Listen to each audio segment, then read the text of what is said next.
പേര് Lourdes Mary Shaji എന്നാണ്. ഞാൻ കൊല്ലത്ത് നിന്നാണ് വരുന്നത്. ഈശോയുടെയും മാതാവിൻ്റെയും തിരുസന്നിധിയിൽ വന്ന് രണ്ടാമതും എൻ്റെ നിയോഗങ്ങളെല്ലാം സാധിച്ചു തന്നതിന് നന്ദി പറയാൻ ഭാഗ്യം തന്ന അമ്മയ്ക്കും ഈശോയ്ക്കും ഒരായിരം ഞാൻ നന്ദി പറയുകയാണ്.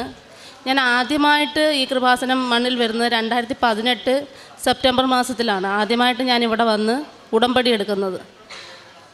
അന്ന് എനിക്ക് കുഞ്ഞുങ്ങളുണ്ടായിരുന്നില്ല.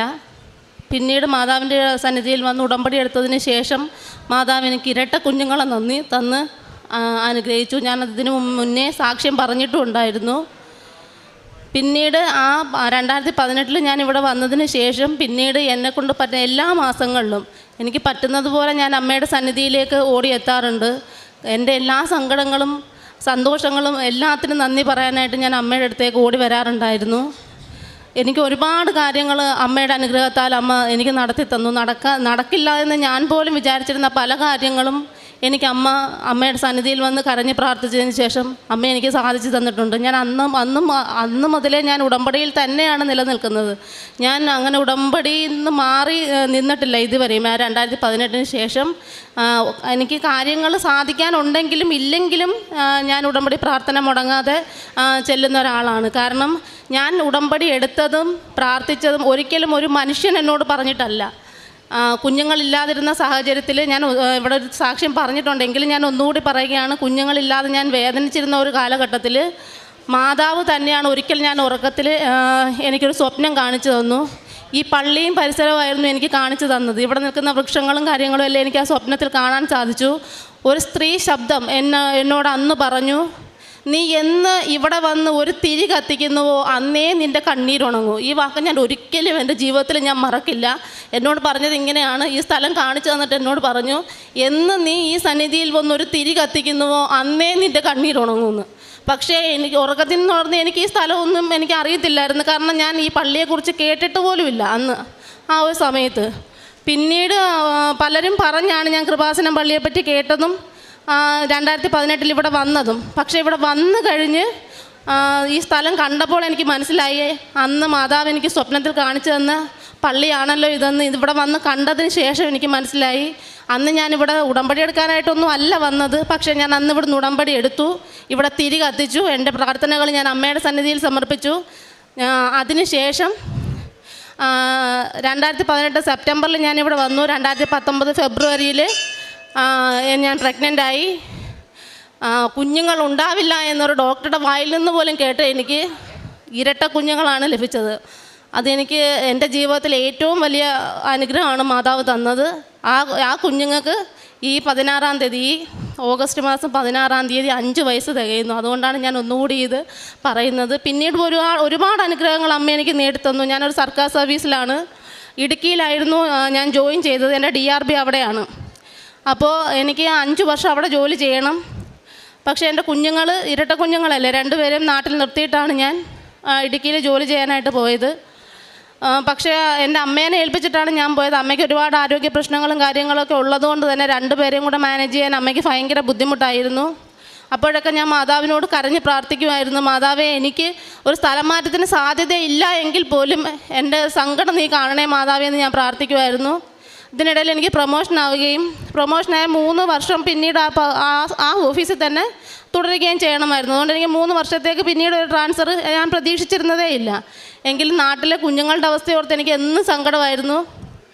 പക്ഷേ എനിക്ക് ആ 3 വർഷത്തിൻ്റെ സ്ഥാനത്ത് 3 മാസമായപ്പോൾ തന്നെ പ്രൊമോഷനായി 3 മാസമായപ്പോൾ തന്നെ തിരുവനന്തപുരത്തേക്ക്, ഞാൻ കൊല്ലംകാരിയാണ്, തിരുവനന്തപുരത്തേക്ക് ഞങ്ങളുടെ ഹെഡ് ഓഫീസിലേക്ക് എനിക്ക് ട്രാൻസ്ഫറായി. ഞാനിപ്പോൾ പോയി വരികയാണ് ഓഫീസിലേക്ക്. എൻ്റെ വീട്ടുകാര്യങ്ങളും മക്കളുടെ കാര്യങ്ങളും ഒക്കെ എനിക്ക് നോക്കാൻ കഴിയുന്നുണ്ട്. ഇതിനെ ഞാൻ എത്ര നന്ദി പറഞ്ഞാലും എനിക്ക് കഴിയില്ല. കാരണം അത്രയ്ക്ക് അത് പ്രതീക്ഷിക്കാത്ത ഒരു സാഹചര്യത്തിൽ നടക്കാത്തൊരു കാര്യമാണ് അമ്മ എനിക്കത് സാധിച്ചു തന്നത്. പിന്നീട് ഞങ്ങൾക്കൊരു ഭവനം ഉണ്ടായിരുന്നു, പക്ഷേ അത് തീരെ സൗകര്യങ്ങൾ വളരെ കുറവായിരുന്നു. അപ്പോഴൊക്കെ ഞാനൊരു ഭവനത്തിന് വേണ്ടി മാതാവിനോട് പ്രാർത്ഥിച്ചു. പക്ഷേ എനിക്കറിയാം ഒരു ഭവനം അതിൻ്റെ പണി തുടങ്ങാനുള്ളൊരു സാമ്പത്തിക സാഹചര്യങ്ങളൊന്നും എനിക്കുണ്ടായിരുന്നില്ല.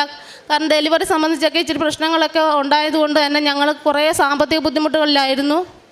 നല്ല എമൗണ്ടൊക്കെ ഹോസ്പിറ്റലിലായി. അതുകൊണ്ട് തന്നെ ഒരുപാട് കടം ഉണ്ടായിരുന്നു. അതിൻ്റെ ലോണും കാര്യങ്ങളൊക്കെ ഉള്ളത് കൊണ്ട് തന്നെ ഒരു ഭവനം എനിക്ക് ചിന്തിക്കാൻ പോലും പറ്റുന്നൊരവസ്ഥയായിരുന്നില്ല. പക്ഷേ സൗകര്യക്കുറവുകളും ബുദ്ധിമുട്ടുകളും 2 കുഞ്ഞുങ്ങളും കൂടെയൊക്കെ ആയപ്പോഴേക്ക് അതിൻ്റെ സൗകര്യക്കുറവുകളൊക്കെ വന്നപ്പോൾ ഞാൻ മാനസികമായിട്ട് ഒരുപാട് വിഷമിച്ചിരുന്നു. എങ്കിലും ഞാൻ മാതാവിൻ്റെ അടുത്ത് പറയും, മാതാവ് എനിക്കറിയാം എൻ്റെ സാഹചര്യം വളരെ മോശമാണ്, എങ്കിലും മാതാവ് എനിക്കൊരു ഭവനം വേണം എന്ന് മാതാവിനോട് ഞാൻ പ്രാർത്ഥിച്ചു. പക്ഷെ അതും മാതാവ് ഞാൻ ഉദ്ദേശിക്കാത്ത പോലും പല സാഹചര്യങ്ങളും മാതാവ് എനിക്ക് ഒരുക്കി തന്ന് മാതാവ് എനിക്ക് അതും സാധിച്ചു തന്നു. അതിന് മാതാവിനോട് ഒരായിരം നന്ദി ഞാൻ പറയുകയാണ്. ഈശോയുടെ മാതാവിനോട് 1000 നന്ദി ഞാൻ പറയുകയാണ്. ഇനി എത്ര കാലമായാലും മാതാവേ, ഇനി ആരോഗ്യവും ആയുസ്സും തരുന്നിടത്തോളം എനിക്ക് ഈ മണ്ണിൽ ഓടി വരാൻ പറ്റണമെന്നാണ് എൻ്റെ ആഗ്രഹം. കാരണം എനിക്കൊരാവശ്യം സാധിക്കാനുണ്ടെങ്കിലും ഇല്ലെങ്കിലും എനിക്ക് ഈ ഉടമ്പടിയിൽ തന്നെ നിലനിൽക്കണമെന്നാണ് എൻ്റെ ആഗ്രഹം. കാരണം ഈ ഉടമ്പടി ഇവിടെ എടുക്കണമെന്നും ഈ മണ്ണിൽ വരണമെന്നും എന്നോട് പറഞ്ഞത് എൻ്റെ മാതാവ് തന്നെയാണ്. അതുകൊണ്ട് തന്നെ മാതാവ് ഈ ഭാഗ്യത്തിന് എന്നെ തിരഞ്ഞെടുത്ത എൻ്റെ മാതാവിന്, ആ സ്വരം ഒന്ന് കേൾക്കാൻ എന്നെ തിരഞ്ഞെടുത്ത എൻ്റെ മാതാവിന് എത്ര നന്ദി പറഞ്ഞാൽ ഈ ജന്മം ഞാൻ എത്ര നന്ദി പറഞ്ഞാലും തീരില്ല. ഈശോയ്ക്കും എൻ്റെ മാതാവിന് 1000 നന്ദി. കാരുണ്യ പ്രവർത്തനങ്ങളൊക്കെ എന്നെക്കൊണ്ട് പറ്റാവുന്ന രീതിയിലെല്ലാം ഞാൻ ചെയ്യുന്നുണ്ട്. പത്രം വാങ്ങി എനിക്കതിനൊരു മടിയുമില്ല. എനിക്ക് മാതാവ് തന്ന ഈ അനുഗ്രഹങ്ങൾ മറ്റുള്ളവരെ അറിയിക്കുന്നതിനും എൻ്റെ സഹപ്രവർത്തകരോടായാലും എനിക്കറിയാവുന്നവരോടായാലും എല്ലാം പറയുന്നതിനൊന്നും എനിക്കൊരു മടിയും കാര്യങ്ങളും ഇല്ല. കാരണം മാതാവ് തന്ന ഈ അനുഗ്രഹങ്ങൾ എല്ലാവരും അറിയണം. എങ്കിലേ മാതാവിൻ്റെ മഹത്വം മനസ്സിലാക്കി എല്ലാവരും എന്നെപ്പോലെ തന്നെ അവരുടെ സങ്കടങ്ങളും മാതാവിൻ്റെ സന്നിധിയിൽ ഉണർത്തിച്ച് അവരുടെ ആവശ്യങ്ങൾ അവർക്ക് നേടിയെടുക്കാൻ കഴിയും. അതുകൊണ്ട് കാരുണ്യ പ്രവർത്തനങ്ങളായാലും എന്നാൽ കഴിയുന്ന രീതിയിലെല്ലാം ഞാൻ ചെയ്യുന്നുണ്ട്. ആ ഉടമ്പടിയിൽ തന്നെ ഞാൻ ഇന്ന് നിലനിൽക്കുന്നു. സ്നേഹം നിറഞ്ഞവരെ, നമ്മൾ ഉടമ്പടി ജീവിത സാക്ഷ്യങ്ങളിൽ ഏറെ പ്രത്യേകമായിട്ട് കേൾക്കുന്ന ഒരു കാര്യമാണ് not by merit but by grace.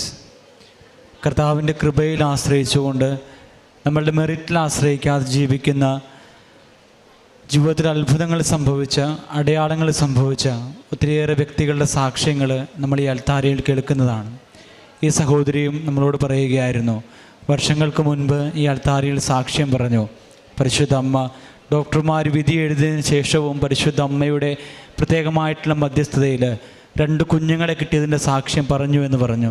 അതിനുശേഷം ഈ സഹോദരി പറയുകയാണ്, ഒരു മെറിറ്റുമില്ലാതെ, ഒരവസരവുമില്ലാതെ, അല്ലെങ്കിൽ അനുയോജ്യമായിട്ടുള്ള ഒരു സാഹചര്യവുമില്ലാതെ ജോലിയിൽ നിന്ന് പ്രമോഷൻ കിട്ടുന്നു. അതിനുശേഷം തൻ്റെ നാട്ടിലേക്ക് തന്നെ ട്രാൻസ്ഫറായിട്ട് തിരിച്ചു വരുവാനായിട്ട്, വീട്ടിൽ നിന്ന് പോകുവാനായിട്ടുള്ള ദൂരത്തിൽ ജോലി ചെയ്യുവാനായിട്ടുള്ള വലിയ അവസരം പരിശുദ്ധ അമ്മ ഒരുക്കി കൊടുക്കുന്നു.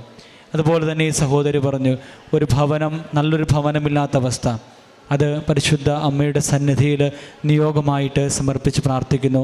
പരിശുദ്ധ അമ്മയുടെ ശക്തമായിട്ടുള്ള ഇടപെടൽ അവരുടെ ജീവിതത്തിലുണ്ടാകുന്നു. അതുപോലെ തന്നെ ഈ സഹോദരി പറഞ്ഞ ഏറ്റവും ശ്രദ്ധേയമായിട്ടുള്ളൊരു കാര്യം ഇതാണ്, ഉടമ്പടിയിൽ നിലനിൽക്കുവാനായിട്ടുള്ള വലിയ അഭിഷേകത്തിനും കൃപയ്ക്ക് വേണ്ടിയും പ്രാർത്ഥിക്കുന്നു. കാരണം പരിശുദ്ധ അമ്മയാണ് ഈ അൾത്താരയിലേക്ക്, ഈ ആലയത്തിലേക്ക് കൂട്ടിക്കൊണ്ടുവന്നത്. അതുകൊണ്ട് തന്നെ ഉടമ്പടിയിൽ നിലനിന്നുകൊണ്ട് ജീവിക്കുവാനായിട്ട് ഈ സഹോദരി ആഗ്രഹിക്കുന്നുവെന്ന് ഈ സഹോദരി പറഞ്ഞു. പ്രിയമുള്ളവരെ, നമ്മൾ ഓരോരുത്തരും നമ്മളുടെ ഭാഗ്യമായിട്ടുള്ള ഭൗതികമായിട്ടുള്ള നേട്ടങ്ങൾക്ക് വേണ്ടി ഈ ആലയത്തിലേക്ക് കടന്നു വന്ന് ഉടമ്പടി എടുത്ത് പ്രാർത്ഥിച്ച് കടന്നു പോകുമ്പോൾ നമ്മൾ തിരിച്ചറിയുക, ഓരോ പ്രാവശ്യവും ഉടമ്പടി പുതുക്കുമ്പോൾ നമ്മുടെ ജീവിതത്തിൽ ഉടമ്പടി നിത്യതയിലേക്കുള്ള പാതയാണെന്നുള്ള ബോധ്യത്തിലൂടെ നമ്മളെ കൊണ്ടുപോകുവാനായിട്ടും ജീവിതത്തിൻ്റെ അവസാനം വരെ ഉടമ്പടിയിൽ നിലനിൽക്കുവാനായിട്ടുള്ള വലിയ കൃപയ്ക്കും വേണ്ടി പ്രാർത്ഥിക്കണം എന്നുള്ളതാണ് ഓരോ ഉടമ്പടി പുതുക്കുമ്പോഴും നമുക്കുണ്ടാകേണ്ട ഏറ്റവും വലിയ ബോധ്യമെന്ന് പറയുന്നത്. നമുക്ക് ഇരു കരങ്ങളും അടിച്ചുകൊണ്ട് പരിശുദ്ധ അമ്മയ്ക്കും തിരുക്കുമാരനും നന്ദി പറഞ്ഞ് ദൈവ തിരുനാമത്തെ മഹത്വപ്പെടുത്തി ദൈവത്തിന് നന്ദി.